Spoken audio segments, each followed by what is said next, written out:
Hi there. Come on in.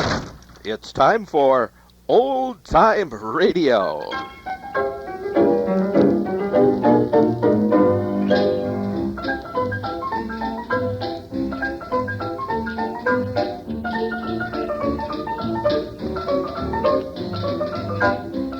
I'm your host, Jerry Sharp, inviting you to pull up a chair and listen with me to some old-time radio shows. I've got the old majestic radio all warmed up. We're going to reach out into that ether and listen to some comedy, adventure, and drama on old-time radio.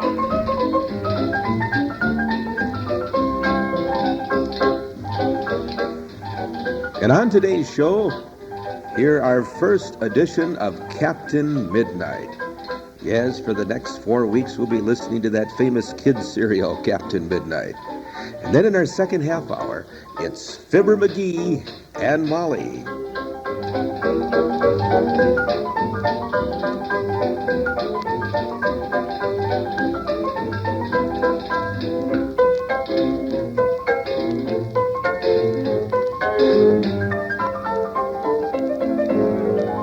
Captain Midnight, one of the best remembered serials of old radio, was developed at station WGN in Chicago and was on the air regionally in 1939 for the Skelly Oil Company. When Ovaltine dropped Little Orphan Annie in 1940, Captain Midnight became its replacement on Mutual, first heard on September 30th, 1940. By the time Captain Midnight came to Mutual, the adventure serial was firmly established as an early evening must for millions of Midwestern kids. The show developed the themes they liked best: action, mystery, a master villain, and plenty of peer identification. The show was developed by Robert Burt and Wilford Moore and was based on many of Burt's World War adventures. Burt had served with the Lafayette Escadrille and, according to Radio Life, had once engaged 8 enemy planes in a dogfight. Well, even Captain Midnight couldn't withstand those odds. Burt's plane was shot down, and he brought it in a belly flop squarely between the two great armies. With machine gun bullets ripping the ground around him, Burt crawled back to his trenches. And there, in the crater-marked fields of Europe, Captain Midnight was born. And now let's go back. Let's go back in time and listen to an original broadcast, Captain Midnight.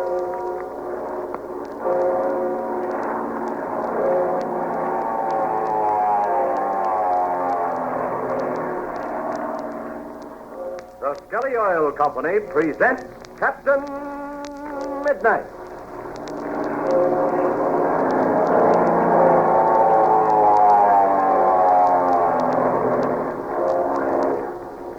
Captain Midnight, brought to you 3 times each week by the Skelly Oil Company, Skelly Choppers and Dealers.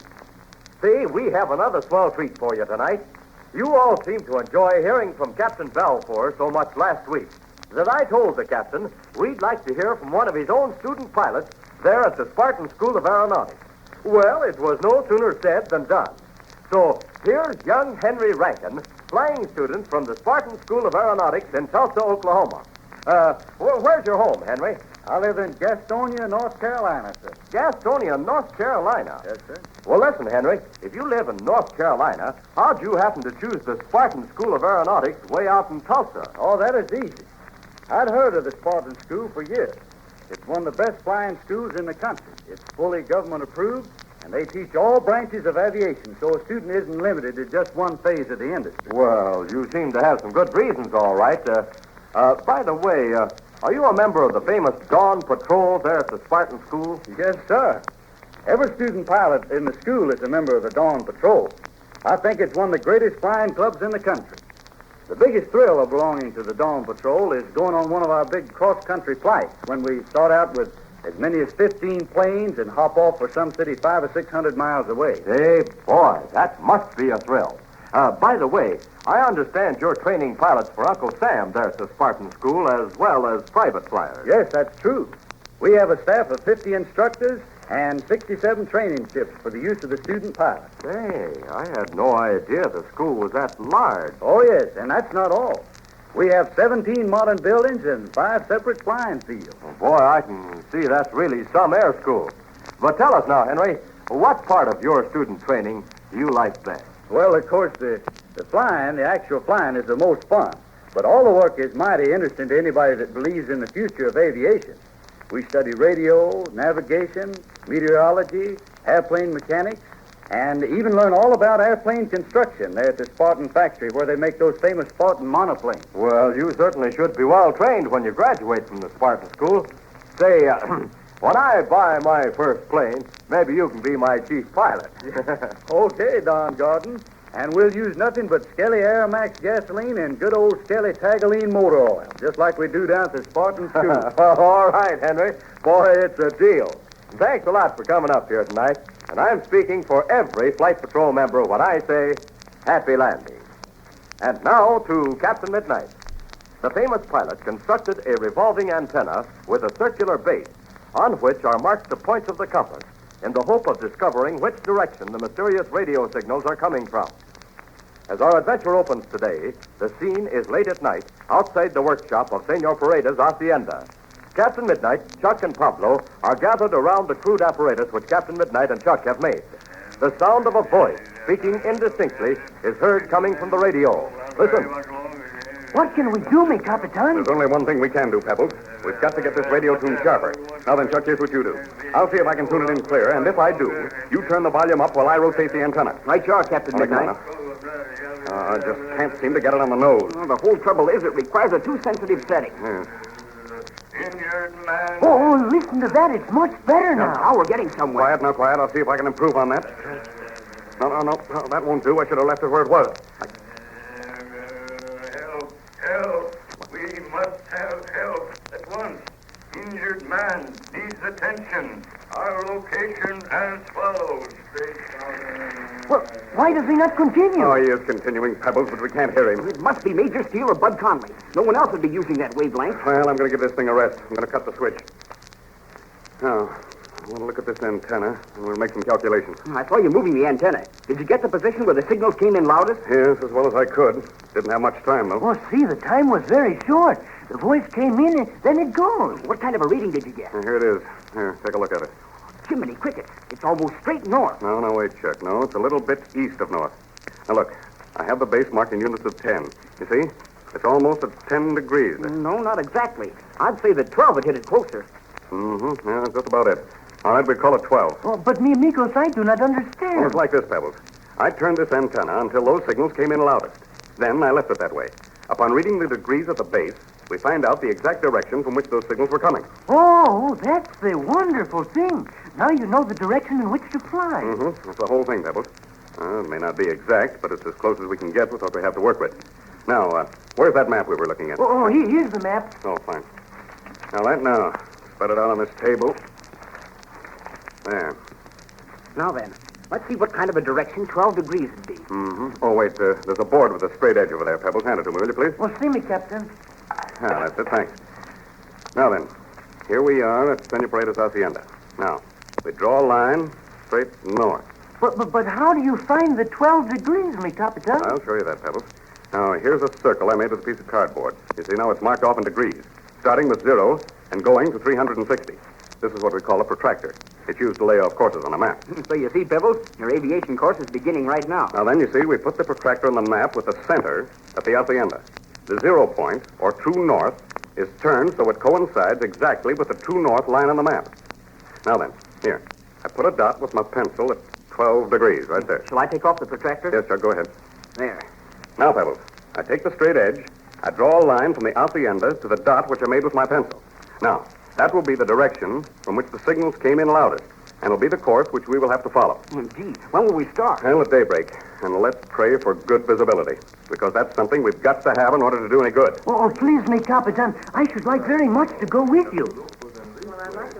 Oh, listen. Someone's coming. Oh, see, it's Don Juan and Senorita Patsy. Ah, mi Capitan. You have had the success? Well, Senor Pereira, yes and no. We heard a voice all right, but we're not absolutely sure it was Major Steele or Bud Conley. But did you hear someone? Was it on the Spartan's wavelength? You bet it was, Patsy. Right on the nose. See, and we hear the voice call for help, Patsy. And he tells about the injured man. An injured man? Gosh, Captain Midnight, it must be Major Steele or Bud Conley. You have made a decision, mi Capitan? You take off in the airplane? Yes, Senor Pereira. I'm taking off at daybreak. Chuck and I have checked that ship left here by Gardo. Seems to be in good condition. See, I have asked El Capitan Midnight to let me go along. No, Pablo, you should not do that. If El Capitan Midnight wishes you to go with him, he will ask you. Oh, that's all right, Senor Pereira. Pablo is eager to do some flying, and I don't blame him. Yeah, but the more I think of it, the more certain I am that we'll have to leave him behind. Oh, it's a big disappointment, El Capitan. No, Pablo, you must not say that. You should have not asked in the first place. Oh, now you'll have plenty of chance to do some flying later on, Pebbles. And here's the situation. The plane will only hold 4 people, and we'll have to take some supplies with us, too. Gosh, if somebody's hurt, we've got to take along a first aid kit. You bet we have. And we've got to be prepared to camp out if necessary. But who are going, Captain Midnight? I'll answer that, Patsy, by outlining what we need. Now, we're going to fly a course that at best is none too accurate.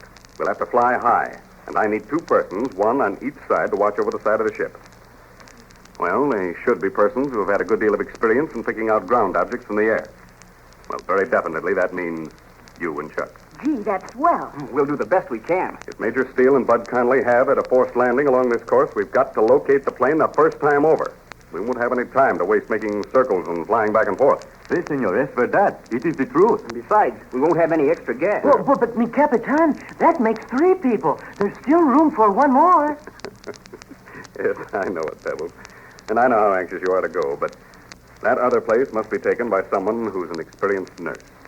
That means Patsy's mother. Ma's a wonderful nurse. And another thing, Ma knows how to set broken bones and fix up injuries. You bet. Well, that makes up the crew. But, mi Capitan, you will return again? Certainly, senor. I don't know exactly when, but we'll come back sometime. But gosh, Captain Midnight, what about Pinky Drake and Slim Pool? They've got to have some way to get home. Well, I'll either fly back or send Chuck for Pinky and Slim, and Pebbles here at the same time. Then you will take me to the Spartan Flying School? Yes, Pebbles. Either Chuck or I will see that you get there. Oh, whoopee! It's the cat's mustache. Well, I guess we'd better break up now. We've got a lot of packing to do, and we've got to get some sleep. Just the 1 minute, El Capitan. I have the good news for you. Yes, Senor Pereira? What is it? I have delivered the prisoners to the authorities. Some of them will be in the jail for a long time. Well, gee, Senor Pereira, what happened to that fellow named Rossman? They do not have the record on the man Rossman, so they turned him loose. Oh, that's swell. He told us everything he knew, and he promised he'd go straight. Yes, and I hope he keeps that promise, Chuck. Well, come on, everyone. Let's get together the things we'll need for the flight tomorrow. And come on, Patsy. Let's get packed right away. Captain Midnight and his friends packed the plane and got a few hours' sleep. Then, at daybreak, they took off from Senor Pereira's hacienda, and as we find them now, they're flying at 5,000 feet. Captain Midnight is at the controls with Chuck in the other forward seat, while Patsy and Ma Donovan are in the rear. Let's listen as Patsy explains.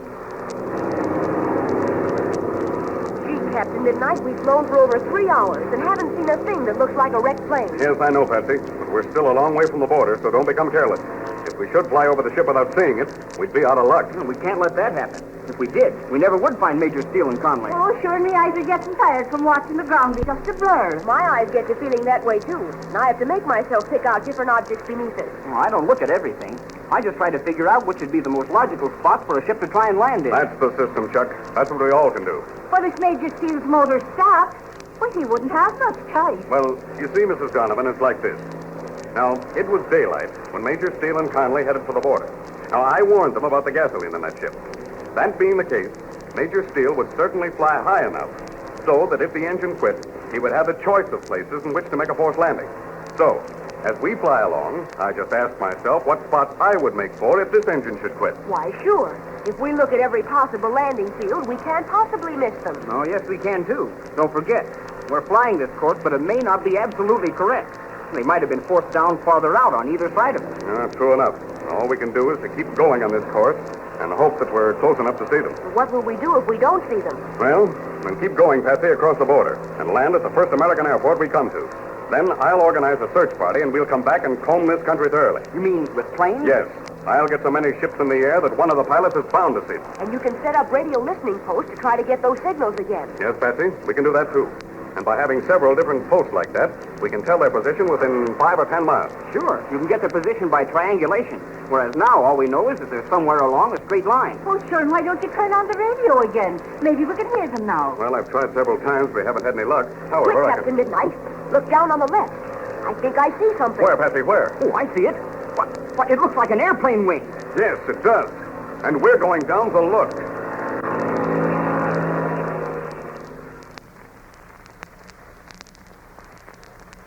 Well, what has Patsy Donovan's keen eyes picked out? And is it, as Chuck Ramsey has exclaimed, the wing of an airplane? Has Captain Midnight's crude apparatus led them to Major Steele and Bud Conley? Listen Wednesday and find out. Tune in to Captain Midnight. Say, wasn't that something to hear from a real flying student from the Spartan School of Aeronautics? Gee, who knows? Maybe some of you fellows and girls will be going to that famous flying school yourself someday. But now, I want to tell you about the big treat that's in store for us tomorrow night. You see, every single member of Captain Midnight's 1940 Flight Patrol is going to receive, absolutely free, a great, big, beautiful... Wait a minute, Mr. Gordon. Mum's the word. What? Oh, I can't tell him, huh? Say, come to think of it, that's right. Well, you listen to the next adventure of Captain Midnight, and I'll tell you all about it first thing, I promise. And oh boy, is it some surprise. You just wait and see. It's for every member, and it's absolutely free. So don't forget, tune in again Wednesday, same time, same station, for further transcribed adventures of Captain Midnight. Brought to you every Monday, Wednesday, and Friday by the Skelly Oil Company, Skelly Jobbers and Dealers. Have Major Steele and Bud Conley been found? If so, have they been rescued in time? Or is this one of Ivan Shark's planes? Be sure to listen Wednesday. Until then, this is Don Gordon, your Skelly Man, saying goodbye and happy landing!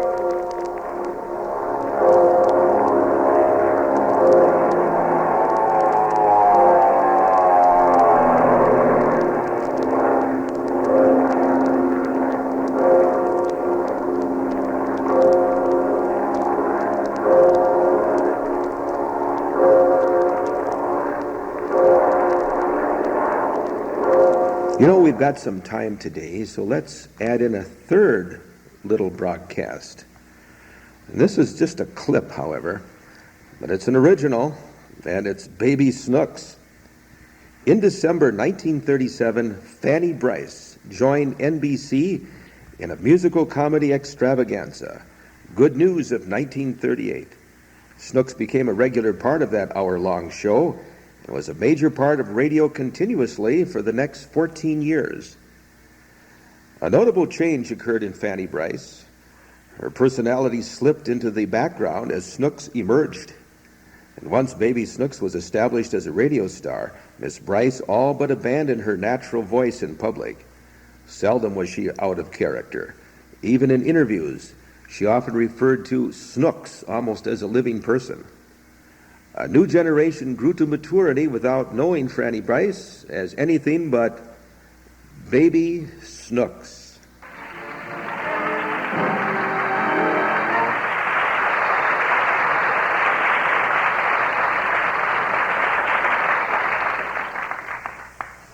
Barry, buy me an ice cream cone. Quiet, Snooks.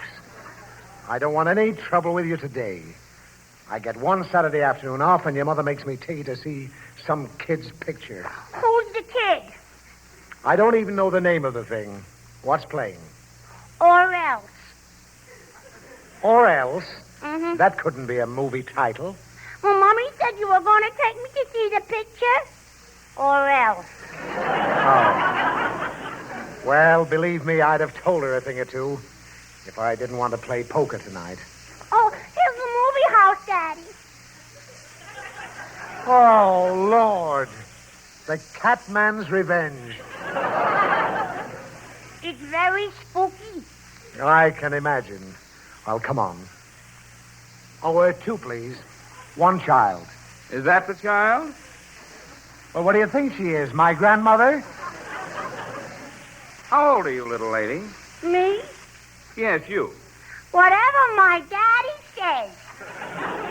Snooks, the man wants to know how old you are. Tell him. Is 5 too much? Sorry, Bud. 50 cents each. Oh, all right. Here's your $1. Well, let go of it. Peasant. Come on, Snooks. Now listen. Before we go in, are you sure? Yes, Daddy. You're positive? Uh-huh. All right, fine. Catman's revenge, here we come. Gosh, it's dark in here. Do you see any seats, Snooks? There's 2. Okay, Yeah. slide right in that row. Mm-hmm. And don't forget to say pardon me as you go past the people. All right. Pardon me. Pardon me. Pardon me. Pardon me. Oh, my corn. Oh, pardon me. Oh, my corn. Pardon me. Daddy, can I sit on your lap? No, You want to sit on my lap? certainly not. Well, we better go back, 'cause there's only one seat here. Oh, fine. Come on. Pardon me. Pardon me. Oh, my corn. Oh, pardon me. Why don't you look where you... Oh, my corn. Pardon me. Pardon me. Pardon me. Pardon me. Pardon me. All right, Pardon. stop that. You're standing in the aisle now. Oh, pardon me. Come on. Oh, look, there's 2 seats right there. Mm-hmm. Now sit down and behave yourself. And this picture better be good. It is. How do you know? 'Cause I seen it twice yesterday. Oh, you did? Well, why didn't you tell me outside? It wasn't playing outside. Oh, come on. Let's get out of here. Oh, wait. Wait a minute. Look what's happening to that man in the picture. Good heavens. There's fangs growing out of his mouth. Yeah, he's turning into a cat. Are you coming, Daddy? Sit down a minute, Snooks. Let's see what happens. He gets killed. Well, don't tell me. I'd like to enjoy it. But he comes to life again. Snooks. He comes back as a cat. Excuse me, Bud. Is the dialogue on this screen interfering with your conversation? You got me so's I don't know what's going on in this picture. I'll tell you. No! This is where the cat man gets his revenge. Please! The cat man shoots the hero. The hero shoots the cat man. Here's where the cops come in. They break the door down. Everybody shoots everybody. They all get killed the end, that's all. Oh, no, it isn't. There's one more thing. What? This.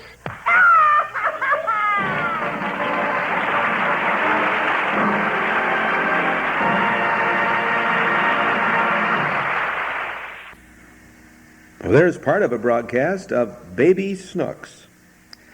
And now, it's time for our radio band remote.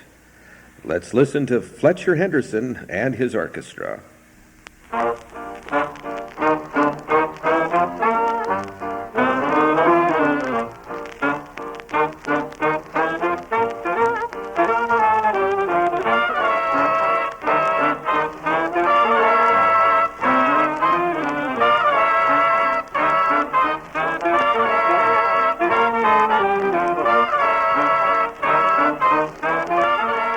Music by Fletcher Henderson and his orchestra. It's coming to you from the famed Casa Manana, located on Washington Boulevard in Culver City, California.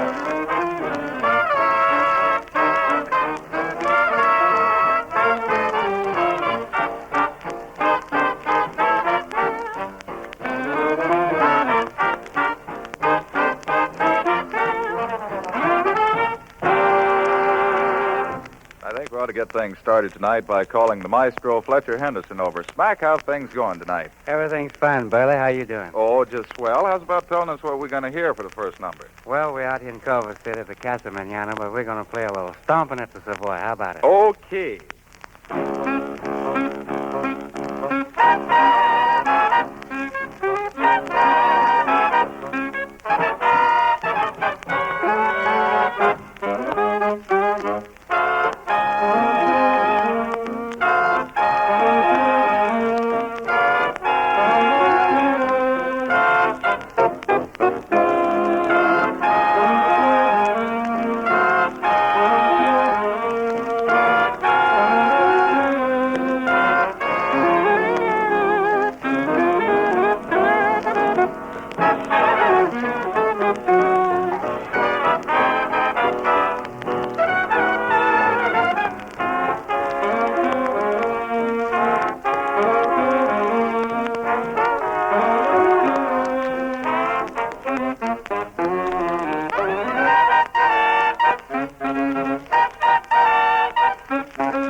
This week on our radio band remote, we featured Fletcher Henderson and his orchestra, and this broadcast was sometime during the Second World War.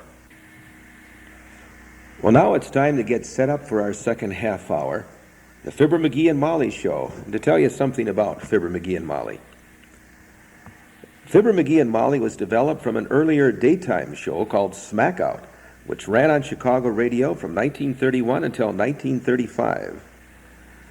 The story of Jim and Marion Jordan was one of childhood sweethearts from the Peoria Sticks, making it big in Hollywood against the slickest competition of the time.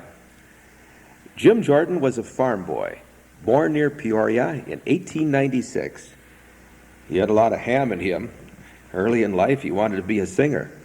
He was singing in a church choir when he met Marion Driscoll, a coal miner's daughter, who wanted to be a music teacher. They were married in 1918, when Jordan marched triumphantly back to Peoria after a year of glory with the traveling vaudeville act at $35 a week.